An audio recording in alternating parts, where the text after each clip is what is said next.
The Reserve Bank governor has said it's unclear how high interest rates are going to go. We're hearing of inflationary pressures in the economy, even talks of a recession. We have a special guest here today to help us better understand what's going on.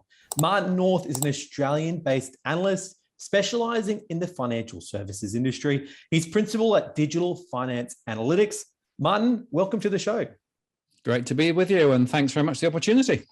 Thank you very much. And I guess to start off with, there's a lot of nervousness in the marketplace at the moment. Where do you see things heading in the next 12 months? You mean the property market, or do you mean the financial market, or what? Yeah, I guess more our viewers are more in the property side of things, so more around the property market. Yeah, okay. So we've had a very significant run-up, of course, over the last 18 months to 2 years, which was unexpected. The reason that it happened was that the Reserve Bank took interest rates to close to zero, and through the government stimulus schemes, pulled a lot of people into the market. And of course, that was at a time when there was no migration. We also saw a lot of shift from some of the major cities into the regional areas because of COVID. So the net result of that was significant run-up in property prices, which were, by the way, already extended before the latest run-up, if you compare it with GDP or if you compare it with debt to income ratio. So as a result of that, what's happened is that the average new mortgage went up by about 15% compared with a year ago. The total credit out there for housing went through the roof, and the growth rates is sort of 8 to 9% over the last 12 months. So that's where we've come from. However, things are now quite significantly changing because, firstly, interest rates are on the way up. We've already had some moves from the RBA. There were more moves. The fixed rates are already 3% higher than where they were a year ago. So a lot of people now are thinking, oh, my fixed rate's going to, when it resets, is going to be a lot higher. And we know that variable rates are rising and will rise further.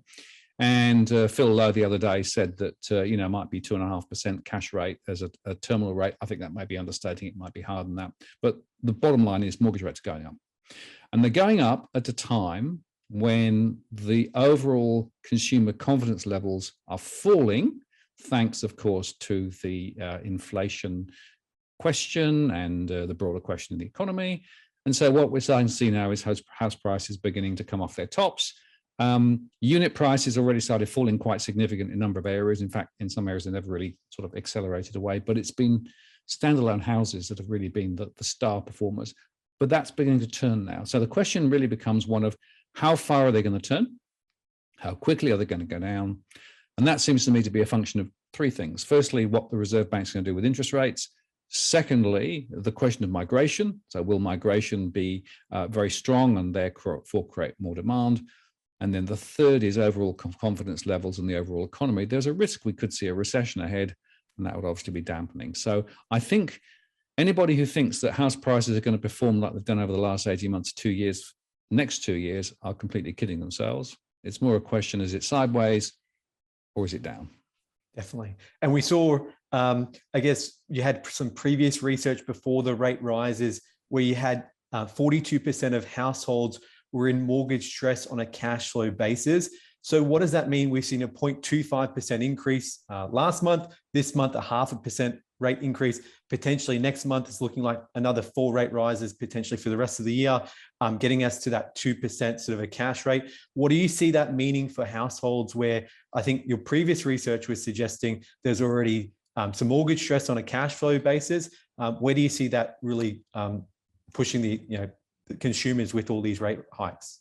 Yeah, so let's just be very clear about my definition. So I look at it on a cash flow basis, money in, money out, So you've got to think of a household budget as one pot of money, not a separate pot on the mortgage or the rent and another one over there, right? Unfortunately, a lot of the commentators only fixate on the mortgage component, but of course it's one pot. So we know that inflation has gone up, it's 5.1% officially, although in real terms it's a lot higher. There was some research down here in the Illawarra by one of the local papers that showed that standard shopping, sort of not the flowery stuff, but like sort of chicken and milk and those things have gone up 20% in the last 3 months, and that's certainly what I think a lot of people would experience. Fuel, of course, petrol is very high, electricity costs, gas. So across the board, households are under pressure, and if you then overlay the big mortgages and the lack of growth of income, 42% or 43% now of households are in cash flow stress. Now, it's not equally distributed. So there are some that are fine. They've got big buffers and they'll be able to weather through whatever happens.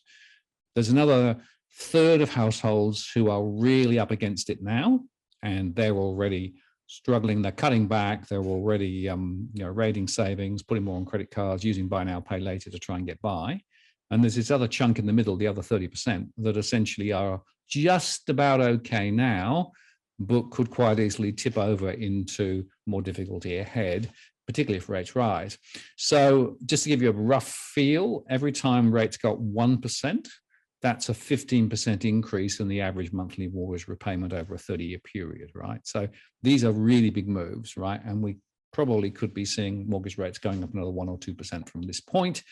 That means that we could see perhaps up to 50% of households struggling to balance this cash flow problem. Now, that's not going to mean they're all going to default, because people absolutely prioritize paying the mortgage, as you'd expect, because you don't want to be kicked out of your house and you don't want to be foreclosed. But what it does mean is they're going to spend less on other things. So the overall economic activity will probably deteriorate from this point. And remember that consumers are responsible for a significant proportion of growth. By the way, over the last quarter, it was consumer spending and government spending, the only two growth levers that really made much difference to GDP. So we could see GDP come back. That's an economic factor. The other point, though, of course, is that if households have difficulty trying to balance paying the mortgage versus everything else, they're really going to also be very cautious about moving up, moving down, etc. Right? And yet there are high listing numbers at the moment. In fact, the listings are considerably higher at this time of year than normal. And there are two things going on there. Firstly, we know that some property investors are now trying to get out, because actually the net returns for property investors, particularly for high-rise apartments, almost zero. You almost don't make any money at all. And without capital growth, the investment doesn't make sense. But we also know that the banks have been starting to push people quite forcibly where their financial position has now changed. Rather than going down the foreclosure route, they're sort of having a little whisper to them saying, hey, look, you probably should consider selling, because your financial position has changed and it will never get back to where it was. So get out now while prices are still quite high, so that you can actually repay the mortgage and get out, with your shirt, as it were. So that's one of the reasons why the listings are quite high. So all of those things put together actually is painting not a very positive picture for a lot of households. But I say again, not all households are equally hit. You can look at the high growth corridors where you've had all of these new properties being built over the last 2 or 3 years, often with very large mortgages. Some have got 95% mortgages through the government schemes. They've got no equity in their properties. But you've got other people who've bought earlier, will be fine. They've got buffers. And so when the banks and when the RBA says, well, actually in the round, everyone's fine. Well, there are some that are. But I look at the marginal borrower, those with the big mortgage, those who bought recently, first-time buyers, those with pressures. And there are a large number that could be a very significant economic problem for the economy, but also for those households individually. What do you say to those borrowers out there that, they could be marginally they're getting impacted by these changes? How do they protect themselves against these changes? I know you mentioned how some households have a buffer that they can use that to protect themselves, but what do you see from your point of view? Yeah, well, in my surveys, and I survey 52,000 households a year, so that's more than 4,700 roughly a month, right? So we get very up-to-date information. Only half of those households have any sense of a household budget. So they actually don't know what money is coming in, what money is going out. Now that's a problem, because you can't manage it if you don't know what you're doing. So the first thing is to really make sure that you've got some of the budget. And if you go to the ASX Money Smart website, there's some very good budget tools there that you can build a budget, so you understand where your money is going. Quite often people are prioritizing the wrong things, and having a budget helps. So that's the first point. Second point is, once you've done that, you've got to assume that rates are going to go up. So you can't just say, well, she'll be right. My income's going to grow, therefore it's all going to be fine, because the chances are income growth is not going to be above where inflation is for any long time. And with those rate rises and with the very significant increases in monthly repayments, start planning now, effectively. So look at where you're spending and see whether there are things that you maybe can, tune down, turn off. some of those Netflix subscriptions and those sorts of things. Maybe look at your mobile phone plan to see whether it's actually really what you need.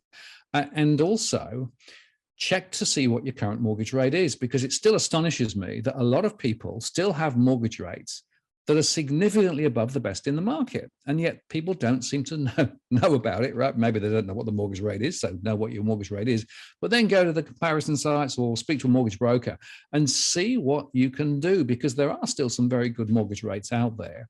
And if you manage to get, 50 basis point off your mortgage rate, that's a huge saving over the life of the mortgage. Right? But I'd also say be careful, because one of the things that comes through quite often from the banks, when you talk to the banks about what to do, they encourage you maybe to refinance and extend the term of the loan. But just be careful about that, because what you can actually do is extend the term of the loan and you end up paying a lot more interest, but actually the reduction in monthly repayments is hardly anything at all. So I don't think necessarily that refinancing into a longer duration loan is necessarily a good thing. And the final point there is, if you've got a loan and you're thinking, well, should I go fixed? Just bear in mind that the fixed rates are already determined by the future shape of the yield curve, which is essentially saying that rates could be 3.5% to 4% cash rate. So most of the fixed rates now are probably out the money, unless the only thing that you're concerned about is locking in precisely what your monthly repayments are. That's the only reason to go fixed. So generally now it's probably more sensible to look for the best variable rates. But there are things that you can do. And I think the final point to make is that be careful about putting a lot of debt on high interest charging credit cards. Typical credit card could be 15 to 25%, or indeed buy now, pay later is a real problem, because 20% of buy now, pay later people end up not making those repayments on time and getting slugged with very large fees, which means that that's a very expensive form of quasi credit. It's not defined as credit. By the way, though, APRA is now saying we should take that into account when the banks are actually making their assessments. So those are some of the things that people should think about. And I think the final point to make is, don't assume this is going to get fixed in 6 months. I think we're going to probably see inflation raging. ANZ came out recently and said it'll still be with us until 2025. I expect interest rates to be up and quite strong for a period. They may come back a bit later. So we need to be laying plans now for the next 2 to 3 years. And that's a really important message for people, because this isn't going to be something that's, going to magically fixed in a few months.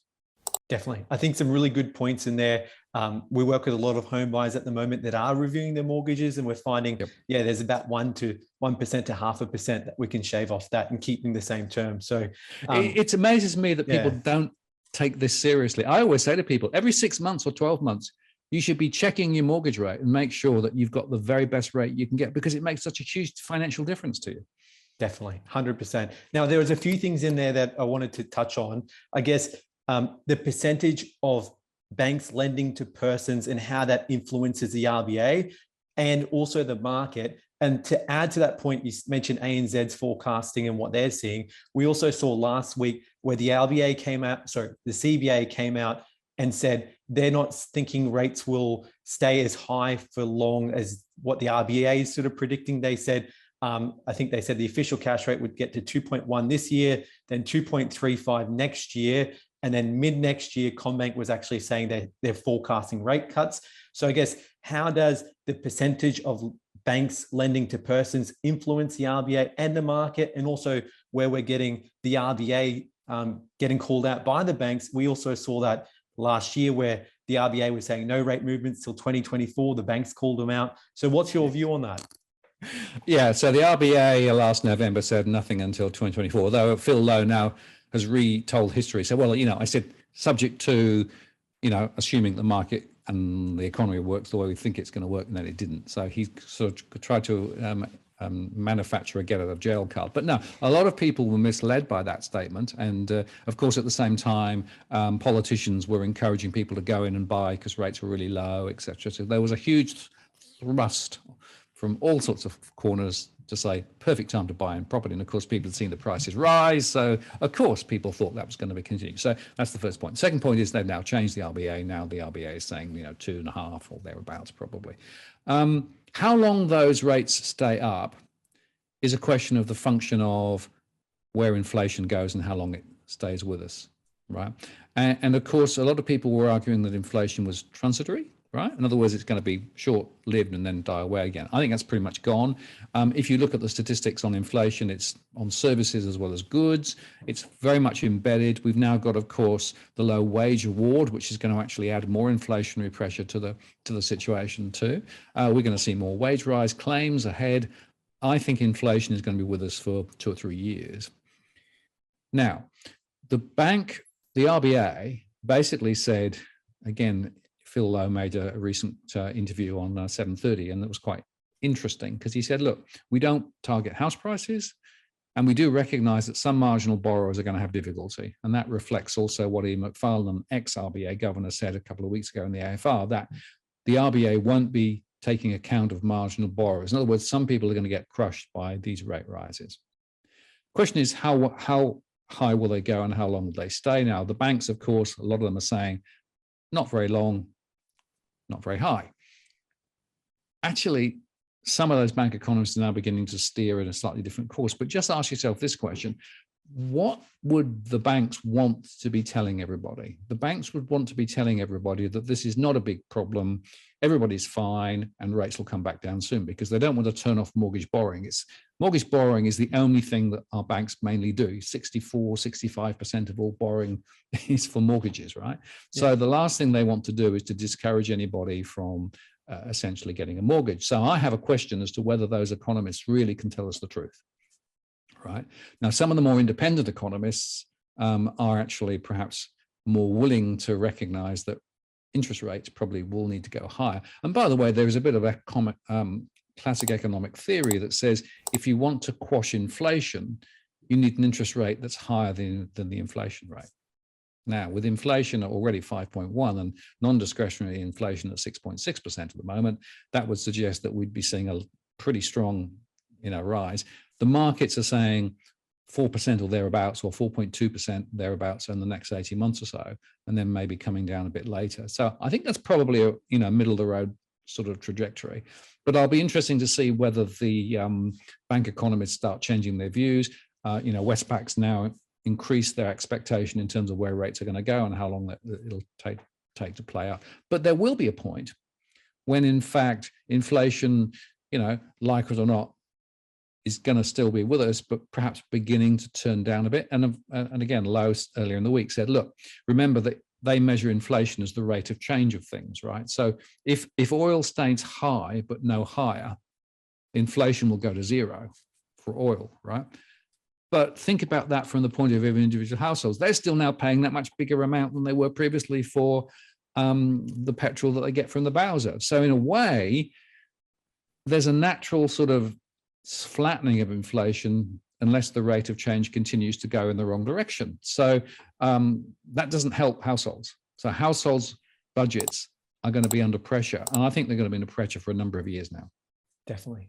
And I guess that plays into, previously with the pandemic and everything that happened, we saw the fear of missing out come in the market. How do you think that had played the role to get us to where we are now? And will we ever see this in the market again?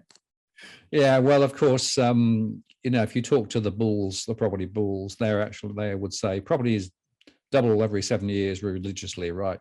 Come hell or high water, they're always going to go up.